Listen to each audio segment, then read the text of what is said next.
Hello friend, आज আমি তোমাদের সঙ্গে শেয়ার করব চাউমিনের পকোড়া। তো দেখে নাও চাউমিনের পকোড়া করতে করতে কি কি লাগছে। প্রথমেই হচ্ছে চাউমিন নিয়ে নিয়েছি আমি এক প্যাকেটের একটু কম। তারপরে এখানে লবণ নিয়ে নিয়েছি, বাটিতে নিয়েছি, পরিমাণ মতো দিয়ে দেবো, যখন দেবো তখন দেখাবো। আর এখানে হচ্ছে এটা হলুদ গুঁড়ো, এটা আমার ঘরে তৈরি করা ভাজা মশলা, ধনে গুঁড়ো, আর চামচ মতো কর্নফ্লাওয়ার নিয়ে নিয়েছি। আর এখানে হচ্ছে সবজি, আমি আলু কেটে নিয়েছি ছোটো ছোটো টুকরো করে, একটা ছোটো আলু। এখানে লঙ্কা নিয়ে নিয়েছি 3-4টে। এখানে হচ্ছে নিয়েছি আমি গাজরকে ছোটো ছোটো করে কুচি কুচি করে কেটে নিয়েছি। এখানে বিনসকে ছোটো ছোটো করে কেটে নিয়েছি। এখানে হচ্ছে আমার হচ্ছে বাঁধাকপিকে কেটে নিয়েছি ঝিরিঝিরি করে। ধনে পাতা নিয়ে নিয়েছি ছোটো ছোটো করে কেটে। আর এখানে ফুলকপি নিয়ে নিয়েছি। তোমরা এত সবজি না ইউজ করতে চাইলেও করার দরকার নেই, হাতের সামনে যা থাকবে তাই নেবে। আর এই একটা লেবু নিয়ে নিয়েছি ছোট, যাতে একটু টকটক ভাবটা আসে। আর আমার বাচ্চা যেহেতু সবজি খেতে চায় না, তার জন্য হচ্ছে আমি এই পকোড়াতেই একটু দিয়ে চাইছি যাতে খাওয়াতে পারি ওকে। দেখা যাক ও খায় নাকি। আর আমি এটা নিরামিষ করছি তাই পেঁয়াজ দিচ্ছি না, তোমরা পেঁয়াজ দিলে দিতে পারো। আর এইখানে নিয়ে নিয়েছি সাদা তেল। তো এটা আমার পুরো সাদা তেলেই হবে রান্নাটা, তোমরা দেখো। প্রথমে আমি জলটা দিয়ে দিলাম, জলটা দিয়ে চাউমিনটা সিদ্ধ করে নেব। চাউমিনটা আমরা হচ্ছে চাউমিন করার জন্য যতটা সিদ্ধ করি তার থেকে একটু বেশি সিদ্ধ করব নুডলসের জন্য। তো চাউমিনগুলো দিয়ে দিলাম।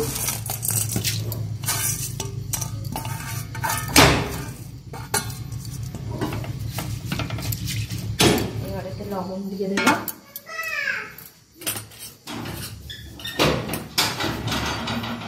পরিমাণ মতো আমি এখানে 1 চামচের একটু বেশি লবণ দিলাম, তারপরে লাগলে দেবো।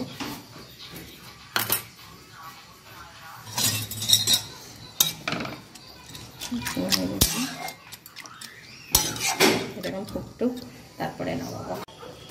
চাউমিনটা আমাদের সিদ্ধ হয়ে গেছে। এবার চাউমিনটা আমি নামিয়ে নেব, একটা ঝুড়িতে ছেঁকে নেব চাউমিনটা। তো গ্যাসটা স্লো করে দিলাম। তো ওদিকে চাউমিনটা একটু ঠান্ডা হোক, তার ফাঁকে আমি কড়াই একটু তেল দিয়ে সবজিগুলো একটু ভেজে নিই হালকা করে। কড়াই তেল দিয়ে দিলাম, আমি ছোটো চামচে 3 চামচ মতো তেল দিলাম। তেল গরম হয়ে গেছে, এবার আমি তেলের মধ্যে আলুটা দিয়ে দিলাম। সব একসঙ্গে দিয়ে ফ্রাই করে নেব, এতে সময়ও কম লাগবে। তো সব একটা করে ফ্রাই করার কোনো দরকারই নেই, কারণ সব একই জায়গাতেই দিয়ে মাখা হবে। তো এটা দিয়ে দিলাম, গাজরটা দিয়ে দিলাম, ফুলকপিটা দিয়ে। ফুলকপি এখন আর ভাপানোর দরকার নেই, কারণ এখন আর কপি আর কোনো নয়, তাই ভাপাচ্ছি না, একেবারে দিয়ে দিচ্ছি। এই বাঁধাকপি দিলাম, আগে হলে ভাপিয়ে নিতে হতো, এখন দিনের কপি, এখন আর ভাপাতে হবে না। আর এই কেটে রাখা বিনসগুলো দিয়ে দিলাম। লঙ্কাটা আমি একটু পরে দেবো।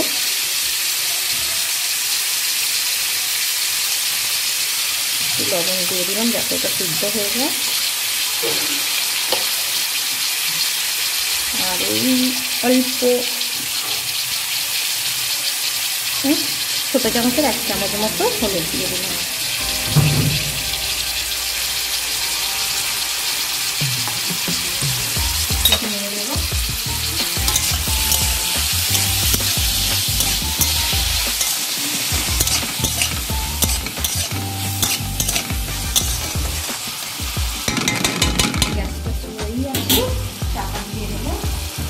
চাপা দিয়ে এই সবজিগুলো সেদ্ধ হওয়ার দিলাম, খুলে দিয়ে এবার নামিয়ে নেব। সিদ্ধ হয়ে গেছে মোটামুটি মনে হচ্ছে। কাঁচা লঙ্কাটা দিয়ে দেবো।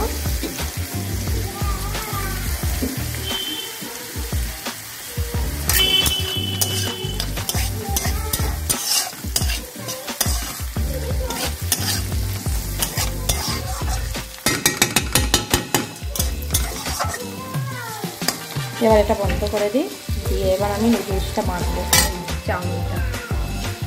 এবার আমি নুডলসটা দিয়ে দেবো এই চাউমিনটা সামলিতে। নুডলস তো এই চাউমিনটা আগে নিয়ে নিয়েছি, এরপরে ভেজে রাখা সবজিগুলোতে দিয়ে দিলাম। দিয়ে এই যে আমার যে ভাজা মশলাটা অল্প দেবো, 1 চামচের মতো ধনে গুঁড়ো, ছোটো চামচের দিয়ে এইটা এবার মাখাবো।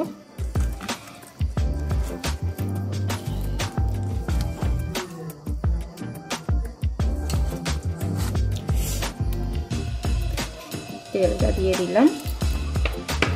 তেলটা যখন হচ্ছে আমি চাউমিনটা মেখে নিই। ধনে পাতাটা দিয়ে দিলাম, আর একটু টকটক চটপাটা ভাবটা আনার জন্য এই 1 কোয়া লেবু চিপে দিয়ে দেবো।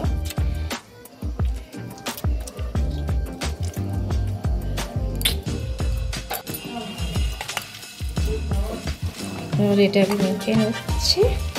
ওদিকে তেল গরম করতে বসিয়ে দিয়েছি, একটু এরকমভাবে মাখবো যাতে হচ্ছে সব এগুলো এর ভিতরে যায়।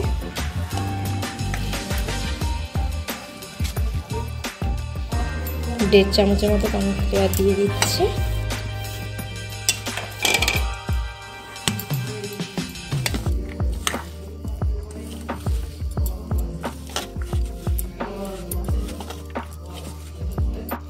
গোল গোল করে পকোড়াটা এরকম সাইজের করে নিচ্ছি। এরকম করলে দেখতেও ভালো লাগে, ভাজাটাও ভালো হবে।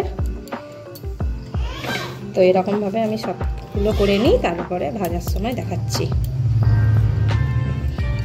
তেল আমাদের হয়ে গেছে, আমি যে কটা বানানো হয়েছে দিয়ে দিচ্ছি।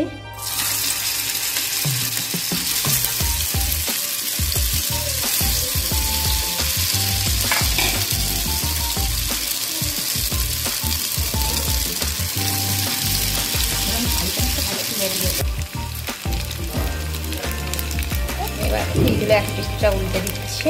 পিসটা ভাজা হয়ে গেছে, এরকমভাবে উল্টে নিলাম, নিয়ে আর এক পিসটা ভেজে নেবো, নিয়ে তুলে নেবো। কর্নফ্লাওয়ারটা কম পড়ে গিয়েছিল, আমার অল্প কম হয়েছিল, তার জন্য একটু কর্নফ্লাওয়ার দিয়ে দিচ্ছি যাতে থেকে ধরে রাখে, নয়তো ছেড়ে ছেড়ে যাবে।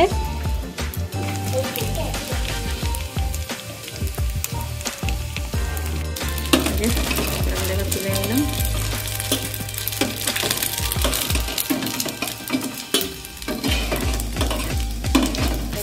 দিয়ে দেবো। আগেরটা কর্নফ্লাওয়ারটা একটু কম হয়ে গেছিলো বলে একটু ছেড়ে ছেড়ে এসেছিলো।